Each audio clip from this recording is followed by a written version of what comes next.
اعوذ باللہ السمیع العلیم من الشیطان الرجیم بسم اللہ الرحمن الرحیم۔ ترمذی باب جا فی الوصیۃ بالثلث، حدیث مبارکہ کی ایک جید کتاب ہے جس میں حضرت ابو ہریرہ رضی اللہ عنہ سے روایت ہے کہ رسول اللہ صلی اللہ علیہ وسلم نے فرمایا، کئی لوگ ایسے بھی ہیں جو 60 سال تک اللہ کی اطاعت اور فرما برداری میں زندگی گزار دیتے ہیں، پھر جب ان کی موت کا وقت قریب آتا ہے تو وصیت میں وارثوں کو نقصان پہنچا دیتے ہیں، جس کی وجہ سے ان پر جہنم واجب ہو جاتی ہے۔ پھر حضرت ابو ہریرہ رضی اللہ عنہ نے سورۃ النساء کی آیت نمبر 21 تلاوت فرمائی تھی، اور آپ کو پتہ ہے کہ سورۃ النساء آیت 21 میں اللہ فرماتے ہیں کہ جو وصیت کی گئی ہو اس پر عمل کرنے کے بعد اور مرنے والے کے ذمہ جو قرض ہو اس کی ادائیگی کے بعد، بشرطے کہ وصیت اور قرض کے ادا کرنے کے اس نے کسی کو کوئی نقصان نہ پہنچایا ہو۔ یہ سب کچھ اللہ کا حکم ہے اور اللہ ہر بات کا علم رکھنے والا بردبار ہے۔ حضرت سعد بن ابی وقاص رضی اللہ عنہ سے ایک روایت ہے جو کہ صحیح بخاری کتاب الوصایا اور حدیث کی مستند کتاب ترمذی باب ما جاء فی الوصیہ بالثلث کے اندر روایت کی گئی ہے۔ حضرت سعد بن ابی وقاص رضی اللہ عنہ فرماتے ہیں کہ نبی اکرم صلی اللہ علیہ وسلم ان کے پاس عیادت کے لیے تشریف لائے، وہ بیمار تھے، عیادت کے لیے اللہ کے نبی صلی اللہ علیہ وسلم آئے تو اللہ کے نبی صلی اللہ علیہ وسلم نے فرمایا کہ اے سعد، اللہ تم پر رحم فرمائے۔ تو حضرت سعد بن ابی وقاص فرمانے لگے کہ یا رسول اللہ، کیا میں اپنے سارے مال اور اپنے ساری دولت کی وصیت اللہ کے راستے میں کر دوں؟ نبی اکرم صلی اللہ علیہ وسلم نے فرمایا نہیں۔ میں نے پوچھا پھر آدھے مال کی کر دوں؟ آپ صلی اللہ علیہ وسلم نے اس پر بھی فرمایا کہ نہیں۔ پھر سعد بن نبی وقاص فرماتے ہیں کہ میں نے کہا اللہ کے نبی صلی اللہ علیہ وسلم، کیا میں 1/3 مال کی اللہ کی راہ میں وصیت کر دوں؟ رسول اللہ صلی اللہ علیہ وسلم نے فرمایا کہ ہاں، تم 1/3 مال کی وصیت کر سکتے ہو، اور یہ بھی بہت ہے۔ اگر تم اپنے رشتہ داروں کو اپنے پیچھے مالدار چھوڑو تو اس سے بہتر ہے کہ انہیں محتاج چھوڑو کہ وہ لوگوں کے سامنے اپنے ہاتھ پھیلاتے پھریں۔ بہتر ہے کہ تم ان کو مالدار چھوڑ دو۔ اب اس میں کوئی شبہ نہ رکھو کہ جب بھی کوئی چیز جائز طریقے سے خرچ کرو گے تو وہ صدقے کے زمرے میں آئے گا، اور وہ لقمہ جو تم اٹھا کر اپنی بیوی کے منہ میں دو گے وہ بھی صدقہ ہے۔ اور ساتھ ابھی وصیت کرنے کی کوئی ضرورت نہیں ہے، ممکن ہے کہ اللہ تم کو شفا دے دے اور اس کے بعد تم بہت سے لوگوں کو فائدے پہنچاؤ، اور دوسرے بہت سے لوگ جو اسلام کے دشمن ہیں وہ تمہاری وجہ سے نقصان میں چلے جائیں۔ اس طرح سے اس حدیث مبارکہ میں اللہ کے نبی صلی اللہ علیہ وسلم نے اگر اولاد یا دیگر وارثان جائیداد کے زیادہ مستحق ہیں تو دین دوسرے لوگوں کے لیے، کسی دوسرے ادارے کے لیے وصیت کرنا جو ہے وہ مستحب نہیں ہے، بلکہ پہلے جائز وارثان کے لیے وصیت کی جانی چاہیے۔ پھر اگر وصیت آپ زیادہ اس پہ چاہتے ہیں، انسسٹ کرنا چاہتے ہیں، تو پھر بھی 1/3 سے زیادہ اللہ کے نبی صلی اللہ علیہ وسلم نے منع فرمایا تھا۔ اس حوالے سے پچھلے دنوں 2015 کی ایک لینڈ مارک ججمنٹ ہے جو کہ سول لا کے مختلف جرنلز میں بھی پبلش ہوئی تھی، اور اس میں یہ تھا کہ 1/3 سے زیادہ جب بھی وصیت آئے گی تو شرعی وارثان کی رضامندی اس میں ہوگی، اور بذریعہ وصیت جائیداد کا 1/3 سے زائد حصہ نہیں دیا جا سکتا، اور یہ بات 2015 CLC پیج 298 میں جو ہے وہ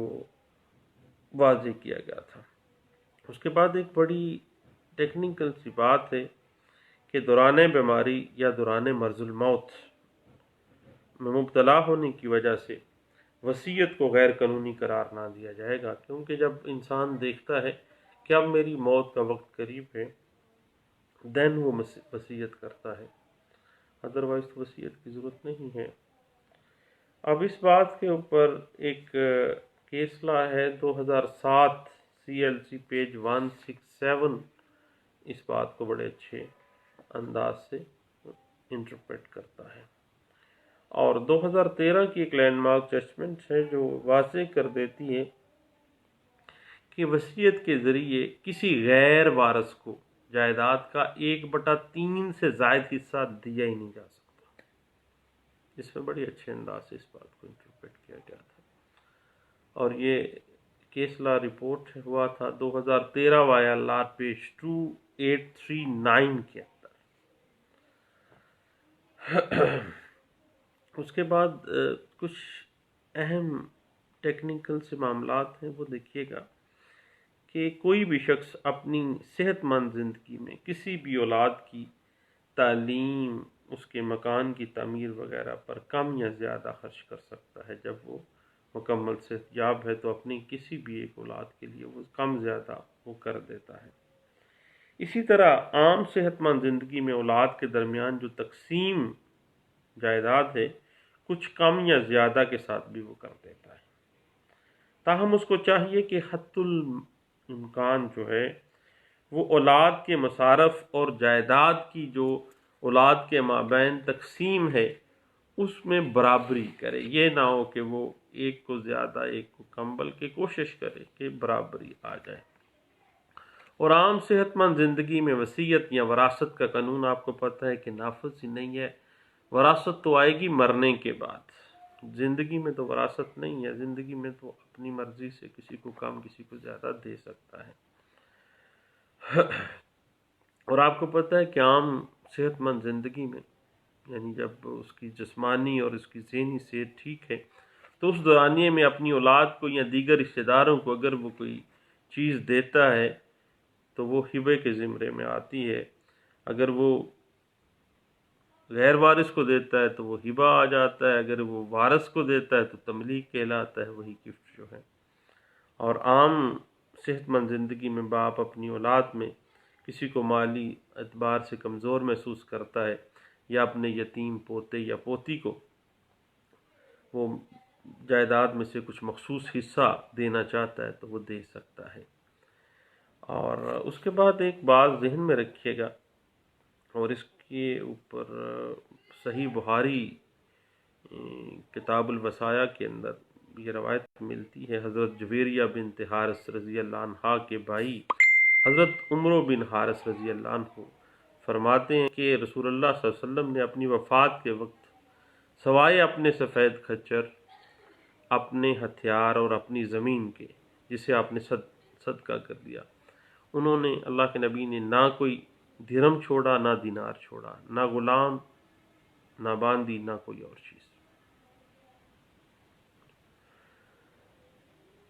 یعنی اس طرح سے ہے کہ اللہ کے نبی صلی اللہ علیہ وسلم نے کوئی ترکہ نہیں چھوڑا تھا، اسی وجہ سے ترکہ کے تعلق کے حوالے سے نبی صلی اللہ علیہ وسلم کی کوئی وصیت موجود نہیں ہے، کیونکہ جو چیزیں باقی تھیں وہ اللہ کے نبی صلی اللہ علیہ وسلم نے جو سفید کھچر تھا، ہتھیار تھا اور اپنی زمین جو ہے وہ آپ نے صدقہ کر دیا تھا، اور جب صدقہ کر دیا پیچھے وراثت میں کوئی چیز نہیں تھی جس کے بارے میں کوئی وصیت کی جاتی۔ اور اس طرح سے یاد رکھیے گا کہ اسلامک لا کے اندر قرض کو وصیت کے اوپر مقدم فوقیت حاصل ہے، یعنی بعد از ادائیگی قرض پھر وصیت کا معاملہ آئے گا، یعنی سب سے پہلے کفن دفن میت کا، پھر جو بچے گا اس کے بعد سب سے پہلے قرض دیا جائے گا، اور قرض کے بعد پھر وصیت کا نمبر آتا ہے۔ اور اس حوالے سے ترمذی جو حدیث کی کتاب ہے اس کے باب ہے ما جاء بدی الدین قبل الوصیہ، یعنی وصیت سے پہلے آپ نے قرض کو دیکھنا ہے۔ حضرت علی رضی اللہ عنہ فرماتے ہیں کہ رسول اللہ صلی اللہ علیہ وسلم نے قرض کو وصیت سے پہلے ادا کرنے کا حکم دیا ہے، یعنی انسان کے ترکے میں سے اس کے کفن دفن کے بعد سب سے پہلے قرض کی ادائیگی کی جائے گی، اس کے بعد وصیت نافذ کی جائے گی، جبکہ تم لوگ قرآن پاک میں وصیت کو پہلے اور قرض کو بعد میں پڑھتے ہو۔ اور اب پوری امت مسلمہ کا اس بات پہ اتفاق ہے کہ قرض کی ادائیگی چونکہ فرائض میں شامل ہے، اس کے اوپر اوبلیگیشن ہے، اس وجہ سے جب کفن دفن کا انتظام ہو جائے اس کے بعد اس کے قرض کو، اس کے بعد اس کی وصیت کو دیکھا جائے گا۔ اس کے بعد ایک اہم ٹیکنیکل سی بات ہے، شریعت کے اعتبار سے کسی وارث کو وصیت نہیں کی جا سکتی، لیکن اگر کسی شخص نے وارثوں میں سے کسی وارث کو وصیت کر دی اور تمام ورثاء میت کے انتقال کے بعد اس کی وصیت پر عمل کرنے کی اجازت دے رہے ہیں تو وہ جو وصیت ہے وہ نافذ ہو جائے گی، ان کی رضامندی کے ساتھ وہ وصیت نافذ ہوگی۔ اسی طرح اگر کسی شخص نے 1/3 سے زائد مال کی وصیت کر دی اور تمام ورثاء میت کے انتقال کے بعد اس کی وصیت پر عمل کرنے کی اجازت دے رہے ہیں، ان وہ رضامندی دے رہے ہیں، دین وہ وصیت جو ہے وہ نافذ ہوگی، ادروائز نہیں ہوگی۔ اس کے بعد ایک اہم اور میٹر ہے کہ جو تحریر کردہ وصیت ہے اس میں تبدیلی کی جا سکتی ہے، یعنی اگر کسی شخص نے کوئی وصیت تحریر کر کے اپنے پاس رکھ لی اور پھر اپنی زندگی میں اس میں کوئی تبدیلی کرنا چاہتا ہے تو وہ کر سکتا ہے، یہ نہیں ایک دفعہ لکھ دی ہے تو بس وہ پتھر پہ لکیر ہوگی، کبھی بھی اس پہ جو ہے وہ کر سکتا ہے اس میں تبدیلی۔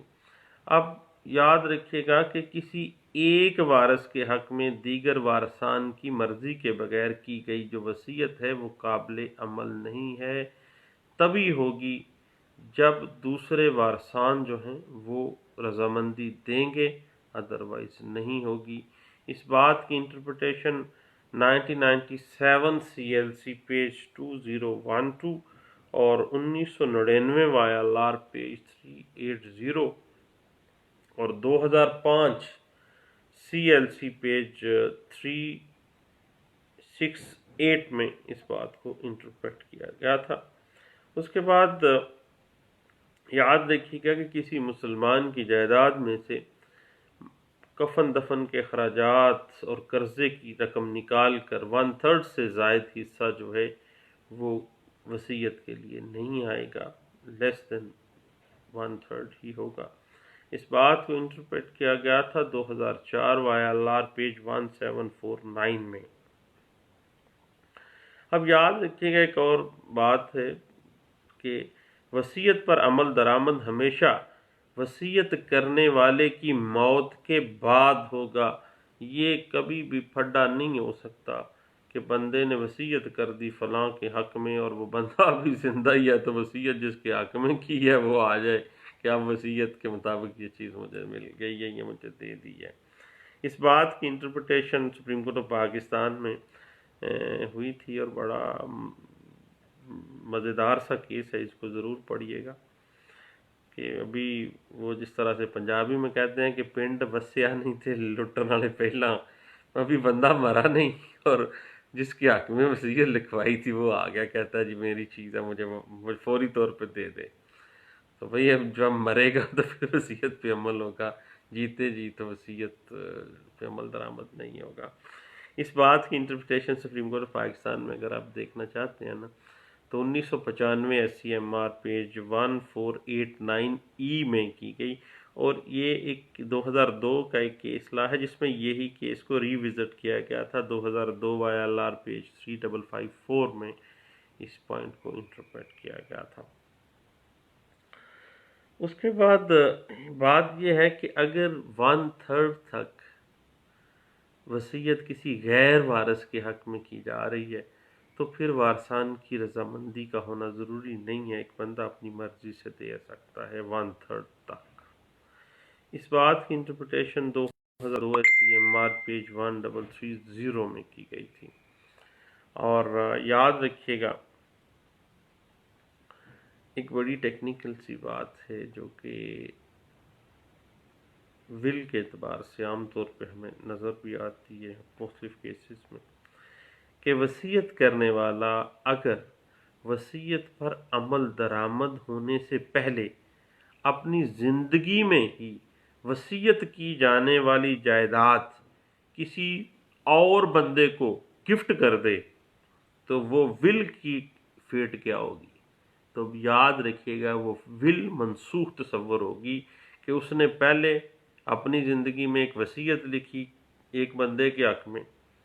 بعد میں اسی وصیت کی جانے والی جو پراپرٹی ہے اسی پراپرٹی کو کسی اور بندے کو گفٹ کر دیا، تو پھر اس وصیت کی نیچر کیا ہوگی، وصیت کی فیٹ کیا ہوگی؟ تو یاد رکھیے گا کہ ایسی صورت میں جو وصیت ہے وہ منسوخ تصور کی جائے گی کہ پہلے اس ایک پراپرٹی کی وصیت کی، بعد میں اسی پراپرٹی کو گفٹ کر دیا ہے۔ تو پہلے جو وصیت کی گئی تھی، وصیت تو آنی تھی جب اس نے فوت ہونا تھا، اس کے بعد عمل درآمد ہونا تھا، لیکن اس نے اپنی زندگی میں ہی وہ پراپرٹی جو ہے وہ کسی اور بندے کو گفٹ کر دی ہے،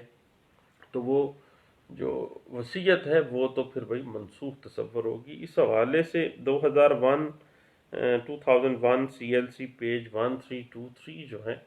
وہ ہمیں کافی حد تک اس بات کی انٹرپریٹیشن دیتا ہے۔ اس کے بعد یاد رکھیے گا ایک بڑی ٹیکنیکل سی بات ہے کہ جس طرح ہر شخص یہ چاہتا ہے کہ اس کے مرنے کے بعد اس کا مال، اس کی دولت صحیح طریقے سے اولاد اور دیگر وارثان تک پہنچ جائے اور اولاد اس کے مال کو صحیح طریقے سے استعمال کرے اور اس میں مزید اضافہ بھی ہوتا رہے تاکہ اس کی اولاد جو ہے وہ محتاجی نہ دیکھے۔ اسی طرح ہمیں اس بات کی بھی فکر کرنی چاہیے کہ ہمارے مرنے کے بعد ہماری اولاد کیسے اللہ کے نبی صلی اللہ علیہ وسلم کے احکام کے مطابق اپنی زندگی کو گزارے گی تاکہ مرنے کے بعد ہماری جو اصل وصیت ہونی چاہیے وہ نیکی کی طرف ہونی چاہیے، اور مرنے کے بعد جو دائمی زندگی ہے اس میں بھی کامیابی ہو سکے۔ صرف یہ نہیں ہے کہ دن رات آپ نے پیسہ اکٹھا کر کے آپ وراثت چھوڑنے کے لیے پیسہ جوڑتے رہیں، بعد میں کچھ وصیت کر جائیں، باقی دنیا کے کتے آپس میں لڑتے رہیں اور بندہ پیسے اکٹھا کر کے جا کے مر جاتا ہے۔ اور اسی طرح آپ کو پتہ ہے کہ نیکی کی وصیت مال کی وصیت سے زیادہ اچھی ہے۔ جس طرح سورۃ البقرہ کے اندر، سورۃ بقرہ میں آیت ہے 231 اور 331، اس طرح سے ہے کہ حضرت ابراہیم علیہ السلام اور حضرت یعقوب علیہ السلام کی اولاد کے لیے ان کی وصیت کا اللہ نے ذکر کیا ہے، اور اس بات کی ابراہیم نے اپنے بیٹوں کو وصیت کی اور یعقوب نے بھی اپنے بیٹوں کو وصیت کی کہ اے میرے بیٹو، اللہ نے یہ دین تمہارے لیے منتخب فرما لیا ہے، لہٰذا تمہیں موت بھی آئے تو اس حالت میں آئے کہ تم مسلم ہو۔ کیا اس وقت تم خود موجود تھے جب یعقوب کی موت کا وقت آیا تھا، جب انہوں نے اپنے بیٹوں سے کہا تھا کہ تم میرے بعد کس کی عبادت کرو گے؟ ان سب نے کہا ہم اسی ایک خدا کی عبادت کریں گے جو آپ کا معبود ہے اور آپ کے باپ، آپ کے دادا ابراہیم، اسماعیل اور اسحاق کا معبود ہے، اور ہم صرف اسی کے فرما بردار رہیں گے۔ کہنے کا مطلب یہ ہے کہ صرف مال کی ہی وصیت نہیں ہے، بلکہ نیکی کی، دین کی وصیت جو ہے وہ بھی اللہ کے ہاں بڑے درجے میں ہے۔ اور مال کی جو وصیت ہے، علماء دین کہتے ہیں کہ یہ مستحب ہے، لیکن اللہ نے کہا کہ دین کے لیے وصیت کرنا جو ہے وہ انبیاء کا شیوا ہے، اور سورۃ البقرہ میں اللہ نے اس بات کو واضح بھی کر دیا ہے۔ اور آپ کو پتہ ہے کہ ابو داؤد اور مسند احمد میں روایت ملتی ہے کہ اللہ کے نبی صلی اللہ علیہ وسلم کی زبان مبارک سے جو آخری کلام نکلا تھا، اس زبان مبارکہ سے اس طرح سے تھا: نماز نماز اور غلاموں کے بارے میں اللہ سے ڈرو۔ حضرت ام المومنین حضرت ام سلمہ رضی اللہ عنہ فرماتی ہیں کہ رسول اللہ صلی اللہ علیہ وسلم نے آخری وصیت یہ ارشاد فرمائی تھی: نماز نماز، اپنے غلاموں اور ماتحت لوگوں کے بارے میں اللہ سے ڈرو، یعنی ان کے حقوق کا خیال رکھو۔ جس وقت اللہ کے نبی صلی اللہ علیہ وسلم نے یہ وصیت فرمائی، آپ صلی اللہ علیہ وسلم کی زبان مبارک سے الفاظ پوری طرح نہیں نکل رہے تھے، یعنی اپنے آخری وقت میں سرور کائنات صلی اللہ علیہ وسلم کہ جو وصیت تھی وہ مال کے لیے نہیں بلکہ دین کے لیے، بلکہ نیکی کے لیے۔ یہ مسند احمد کی روایت ہے، اور سنن ابی داؤد میں بھی اس کا تذکرہ ملتا ہے۔ یعنی ہم کہہ سکتے ہیں کہ نماز اور محتاجوں اور غلاموں اور ماتحت لوگوں کے ساتھ احسن سلوک کرنا، ان کو کچھ مال دینا، ان کی ہیلپ کرنا، یہ اللہ کے نبی صلی اللہ علیہ وسلم کی وصیت تھی۔ اب ہم مال کی وصیت کی طرف اگر ہم آئیں تو وصیت کرنے والا، آپ کو پتہ ہے، اپنی زندگی میں اگر بات چل رہی تھی کہ وصیت کرنے کے بعد اسی پراپرٹی کو جس کے بارے میں وہ وصیت کر چکا ہے، اگر وہ کسی اور کو ہبہ کر دیتا ہے تو وہ وصیت منسوخ ہو جاتی ہے، کیونکہ وصیت تو اس کے مرنے کے بعد امپلیمنٹ ہونی تھی۔ اس نے اپنی زندگی میں وصیت کرنے کے بعد اس کو ہبہ کر کے اس پراپرٹی کو ڈسپوز آف کر دیا، وہ پراپرٹی تو اس کی ترکے میں گئی نہیں ہے۔ اس حوالے سے 2001 CLC پیج 1323 جو ہے وہ ہمیں اس بات کی انٹرپریٹیشن دیتا ہے۔ 1/3 سے اوپر اگر کسی مسلمان نے اپنی پراپرٹی کو کسی وارث یا کسی غیر وارث کے حق میں وصیت نہیں کرنے، وصیت کا معاملہ ہے، تو پھر دوسرے وارثان کی رضامندی کے ساتھ ہی وہ وصیت امپلیمنٹ ہوگی، ادروائز نہیں ہوگی۔ اس بات کو 1999 SCMR پیج 971E میں انٹرپریٹ کیا گیا تھا۔ ایک بڑی ٹیکنیکل سی بات ہے کہ ایک وصیت کی رجسٹریشن، تو وصیت کو رجسٹرڈ کروانا مینڈیٹری نہیں ہے، یعنی رجسٹرڈ کروانا ضروری نہیں ہے وصیت کو۔ وصیت اگر ریٹن ویسے لکھ لی جائے گواہان کی موجودگی میں تو دیٹس انف، اس کو سب رجسٹرار کے پاس یا کسی مجاز اتھارٹی کے پاس جا کے رجسٹرڈ کروانا ضروری نہیں ہے۔ اس حوالے سے ایک لینڈ مارک ججمنٹ ہے 1998 SD پیج ہے 138، اس میں اس بات کو انٹرپریٹ کیا گیا تھا۔ اور اس کے بعد اسی کیس لا میں یہ کہا گیا تھا کہ ایک میت کی وراثت میں سے اس کی جو کفن دفن کے بعد، اس کے ادائیگی قرض کے بعد اس کی وصیت پر عمل درآمد کیا جائے گا، اور کسی وارث کے حق میں تحریر کردہ وصیت اگر دیگر وارثان کی رضامندی کے بغیر تحریر کر دی جائے تو پھر وہ ایسی وصیت جو ہے وہ دوسروں کو پراپرٹی سے، دوسروں کی جائیداد سے محروم کرنے کے لیے ہے، اور اللہ کے نبی صلی اللہ علیہ وسلم نے منع فرمایا ہے، اور اسلامک جو ڈاکٹرائنز ہیں ہبا کے ول کے وصیت کے، اس کی بالکل اگینسٹ ہے، اور اس طرح کا جو وصیت ہے وہ اس کی کوئی اہمیت نہیں ہے۔ اس بات کو انٹرپریٹ کیا گیا تھا 1993 SCJ پیج 56 میں، اور 1997 CLC پیج 2012 میں۔ اور آپ کو پتہ ہے کہ یہ تو معاملہ تھا وارثان کا، اور غیر وارث کے حق میں 1/3 سے کم حصہ جو ہے وہ بذریعہ ول جو ہے دیا جا سکتا ہے، اور 1994 ST پیج ہے 489 اس بات کو انٹرپریٹ کرتا ہے۔ اس کے بعد بات چل رہی تھی رجسٹریشن کی، بھائی رجسٹرڈ کروانا ضروری نہیں ہے، لیکن اگر کسی نے وصیت کو رجسٹرڈ کروا لیا ہے تو اس پر شک نہیں کیا جا سکتا۔ رجسٹرڈ اگر کسی نے کروا لیا ہے تو کروایا بھی جا سکتا ہے، اٹ ڈز ناٹ میٹر۔ اور اس بات کی انٹرپریٹیشن آپ 1998 ST پیج 138 کے علاوہ 1994 SCMR پیج 1975 میں دیکھ سکتے ہیں کہ کیسے ایک وصیت کرنے والا اس وصیت کو تحریر کرنے کے بعد اس کو رجسٹرڈ بھی کروا سکتا ہے، اور کسی مسلمان کی جانب سے جو کی گئی وصیت ہے اس کے اوپر سکسیشن ایکٹ 1925 اپلائی نہیں ہوتا۔ بھائی بڑی ٹیکنیکل سی بات ہے کہ کسی مسلمان کی جانب سے جو ول ہے نا، جو پراپرٹی وصیت کر دی گئی ہے، اس پر سکسیشن ایکٹ